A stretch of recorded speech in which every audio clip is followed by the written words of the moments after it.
Thank you.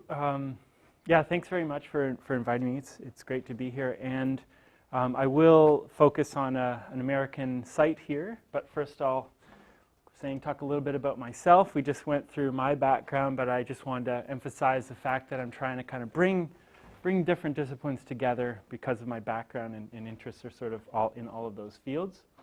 But really why I do this is because I mean, windsurfing is kind of my favorite thing, and that's a picture in Lake Ontario. So we have really good winds and good waves there, although, as you can imagine, it's cold.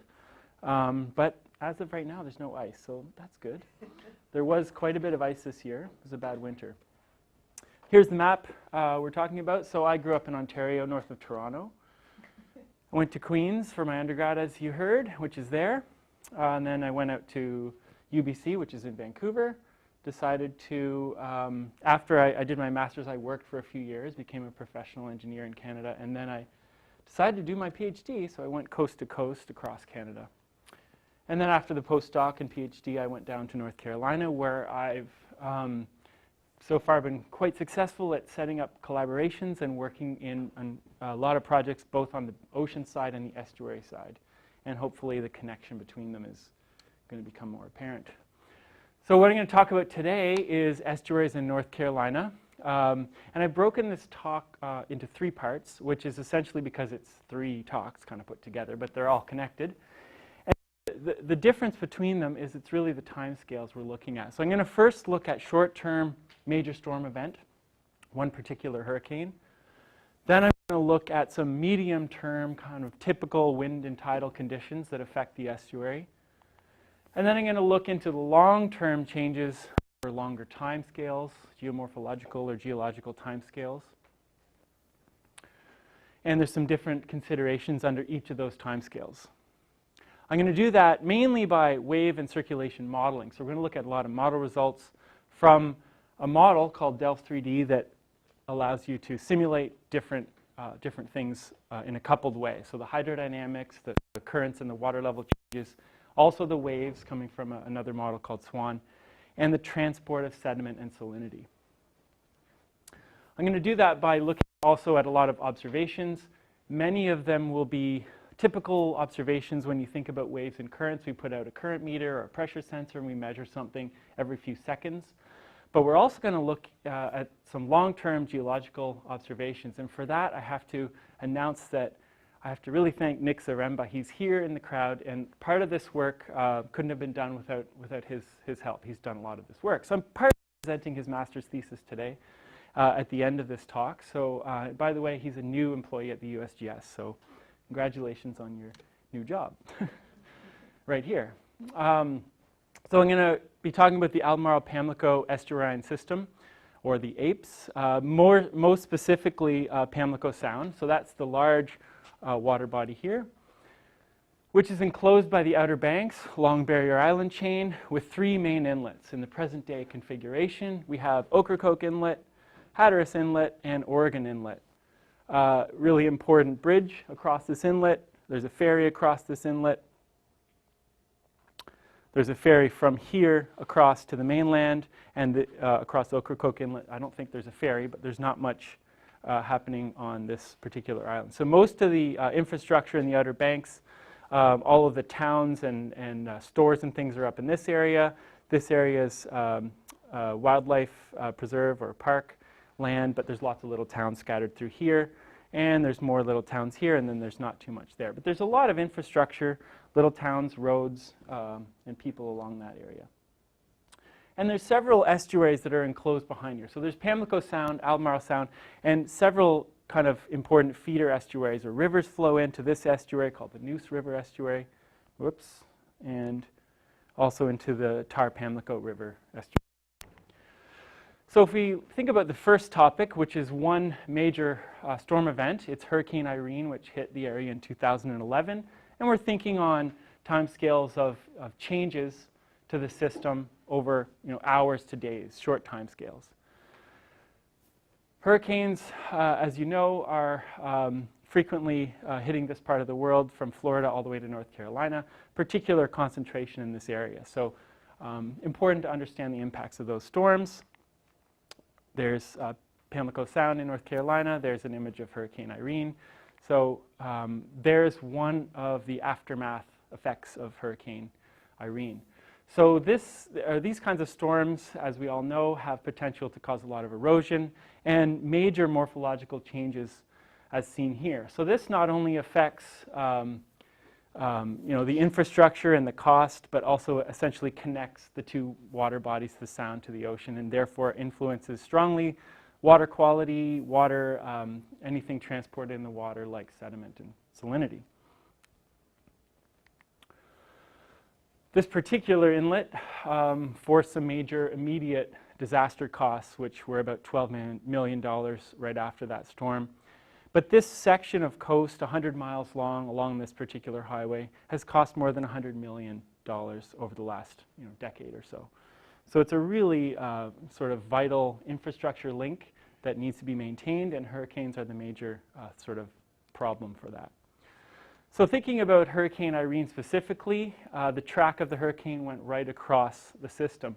Hurricanes are very common, as I showed in the previous slide with all the different tracks, but they more commonly cross by the area, across the region just offshore, can deliver large waves and strong winds, but not typically right across the estuary. So here we have a case where we have direct storm forcing, and the rotation of the storm becomes very important in really driving the different wind directions, therefore water levels and waves.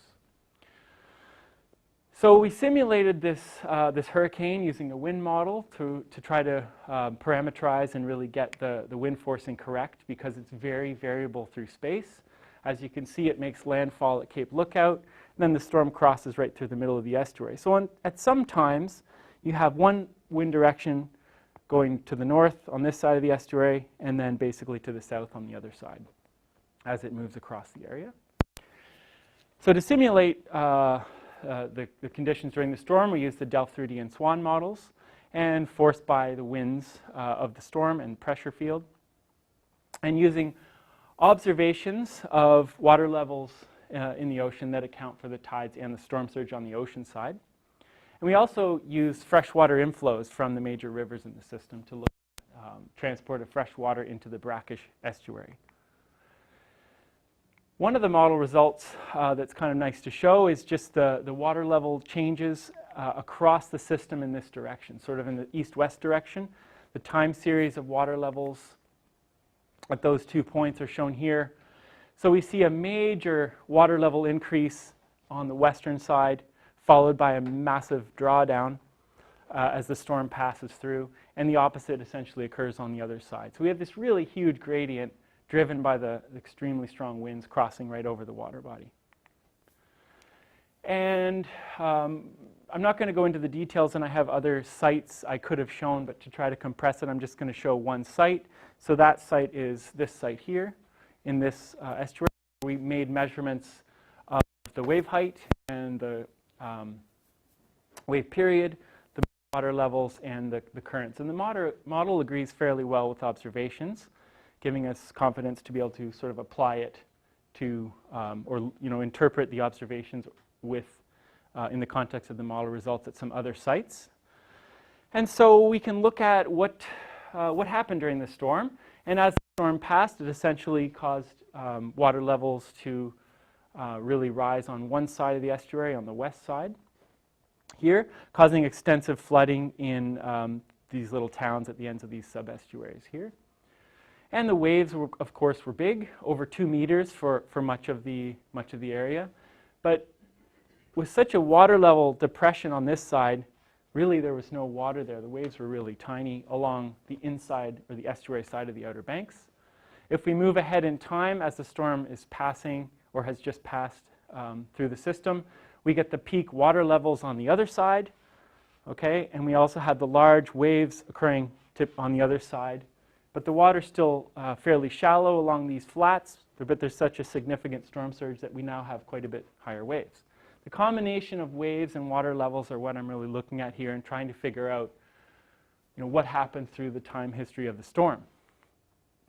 Because even though we only have wave and current measurements at a few points, what the USGS did was collect a whole ton of high water levels all across the system. So we don't have the whole time series, but we just have the high water marks surveyed and measured all over the place.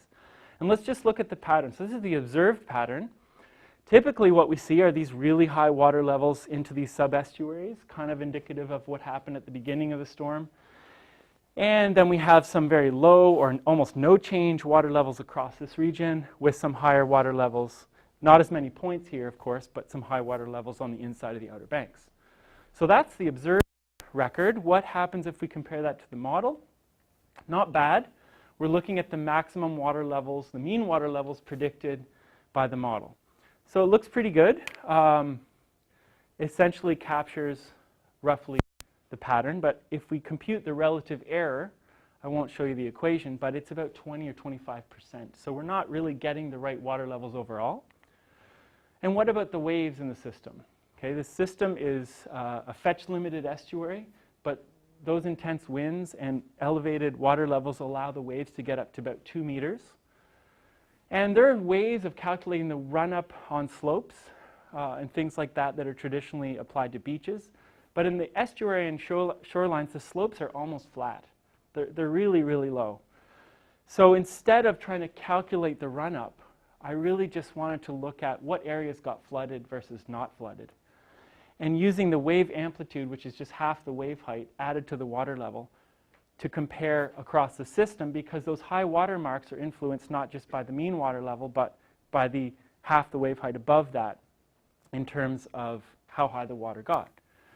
When we simply add those two fields together, and this is averaged, or sorry, not average, but sort of the maximum over the whole time period, we see a much better agreement. We see the dots kind of hopefully fading into the model results and looking quite the same color. And most importantly, we see this red dot here much more close to the model prediction. And in fact, if we look at this relative error in terms of the comparison between the model and the observations, the overall relative error is now only 5%. So we're not doing everything perfectly, averaged across the whole system, but the improvement is pretty obvious. The point here is to say it's a combination of the waves and the elevated water levels due to storm surge that can cause the major problems and cause morphological changes like new inlets. What we see here is that at these 2 points, new inlets eroded through the Outer Banks. And here we have elevated wave heights in combination with the mean water level heights that were higher than anywhere else. These are some Lidar surveys of those 2 points where I showed you those arrows. This is before Hurricane Irene at the 2 places, and this is after. So those Lidar surveys, which were by NOAA and the USGS, by the way, they came just off the website, those really show the darker blue colors showing the deeper depths where the inlet channels were breached. So I'm just flipping back and forth.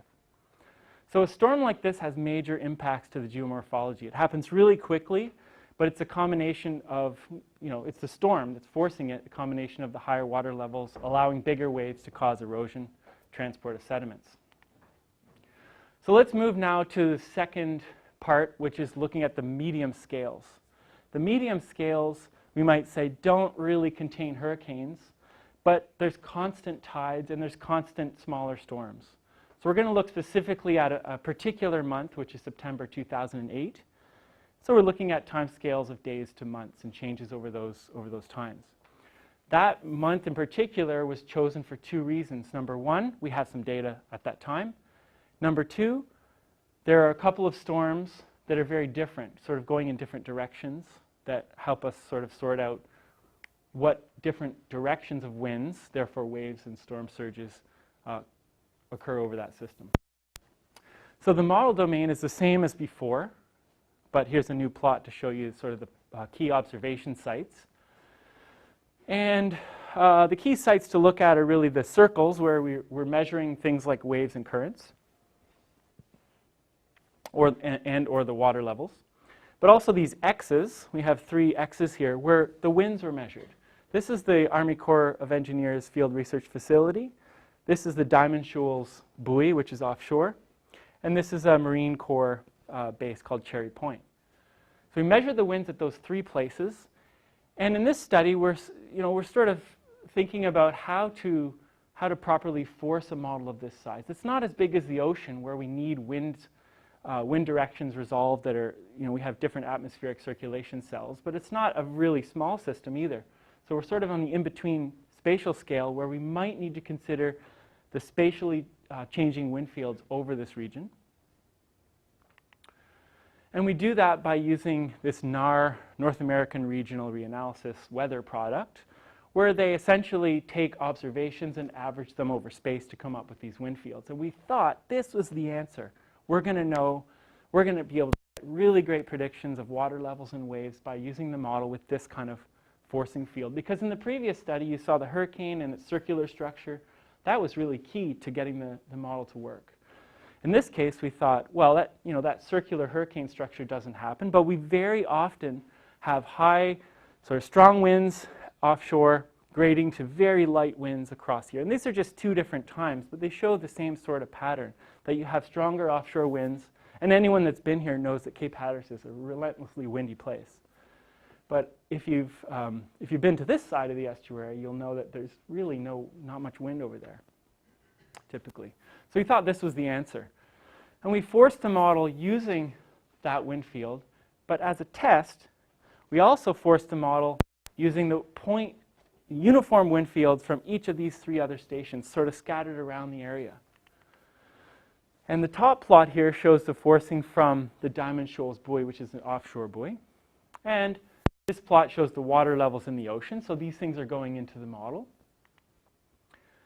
And here's some observations of water levels that we're going to compare to. I'm not going to go into all the details, except in this case, we see different elevations here. And that's when you go from Pamlico Sound and its open sound environment at this point called P2, farther up the sound, and then even farther up, you get amplification of the water level. So we have these different points observed all across the system, and we can kind of compare to these time series for these different models. And what we found was contrary to what we thought would happen, or at least I didn't think of this right away, but it turned out that using that NAR, that spatially resolved non-uniform wind field computed for us, we're essentially putting it in the model, it didn't predict things very well. And I think the reason for that is because it didn't get the open water wind stress right. It had the wind stress right at the points that it was ingesting in terms of the observations, but didn't have any measurements out in the bulk area, and it wasn't doing the right averaging in this environment. Over large scales, I think it probably does work better. But it's also not resolved in time very well compared to what where we see the changes. It's a 3-hourly product. So what we did was run, as I mentioned, we ran with these other point uniform sources, and we found that when we ran with the offshore wind condition, basically the rest of the system just kind of works out. It's just sort of a number crunching exercise, but we did all kinds of statistics and plots to look at, and we found that typically this red line, which is the Diamond Shoals winds, matches the observations very well. So essentially, after that, we're running along with just using those winds as our best wind forcing for this case. And now, we've got this model running. It's validated using the winds. It's using tides and surges on the offshore, on the ocean side. What we wanted to really look at is the influence of some of the geomorphological features on the flows and the waves in this environment. And the major feature in the middle of Pamlico Sound is this thing here, this light black zone, which is called Bluff Shoal. It's a shallow shoal. It's about 2 meters high over the top of this ridge versus the middle of these basins, which are 5 to 7 meters deep. And it's a relict sandy ridge, a paleo divide between different river systems that used to flow through here. And it really separates Pamlico Sound into 2 basins, 2 deeper basins. So what we did was essentially remove it from the model. It's not a realistic thing because that sand ridge predates the modern history of the rest of that system.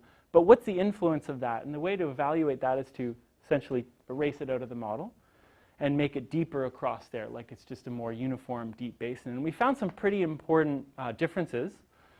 This is the present day bathymetry. There's what it looks like when we remove the shoal. Sorry, that's not the bathymetry, but that's the wave height. So we can find bigger waves in those cases. We have more depth, so we can have slightly bigger waves. And also importantly, we don't have the same flow over the shoal. We actually have weaker flows because we now have flows over a larger depth. And this is, if we look at this cross section here, if we follow this line, this plot here, where essentially we take the water depth, here's the shoal, we flatten it out. And the most important thing here is that that shoal divides the basin and causes some water level set up. So like some storm surge on one side of the basin and some on the other that are connected but not fully connected. And when we remove the shoal, we essentially create one wide basin and effectively can have some higher water levels on the estuarine side of that. Now this is just for one case, but what it suggests is that a major geomorphological change can influence the storm surge in the estuary. And on a sensitive shoreline of the estuary, which just has some fine muddy sediments, small water level changes can lead to bigger waves, which can lead to more erosion and change the whole system. So that was just an exercise to kind of look into the effect of that feature that ran right through the middle of the system. Which brings us to part 3 of this talk. What happens to more realistic geomorphological changes in a system? What geomorphological changes have already happened? And in those environments, what would the currents and waves and different characteristics of the system have been? And for this, we're going to use the same forcing that we saw in the previous part. We're going to use the same winds from the Diamond Shoals buoy. We're going to use the same water levels, the same conditions. But we're going to be sort of applying those same model conditions to different bathymetries in the model, different grids. And those grids don't come from the middle of nowhere. They come from real geological observations over the last 4,000 years. And that's where Nick comes in, because he helped develop those scenarios. And therefore, we're looking at short time scales, because we're really running the model. You know, a short time step of a model run has like a 1 second kind of time step. We're running it over a month, but we're applying it to different morphological scenarios over thousands of years.